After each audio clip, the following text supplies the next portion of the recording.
Several years ago, a string of child abductions struck residents of a small American suburban community.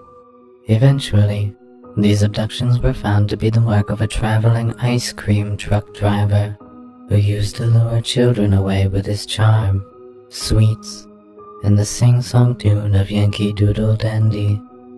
Convicted of at least a dozen child abductions and murders, the driver was convicted and sentenced to death. With his execution came a bittersweet sense of ease for the community, as he had refused to tell where he had hid their children's bodies. After a few years, the continued search for the victims' bodies finally came to an end, and to this day, authorities are unable to trace the whereabouts of the children, though many suspect they were burned and their remains dumped in a nearby river.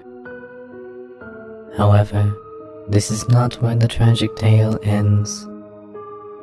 For according to local legend, every day on the anniversary of the murderous ice cream van driver's execution, a ghostly van appears on the streets of the same suburban community he once terrorized, playing the tune of Yankee Doodle Dandy, but never stopping as it makes its way around the community.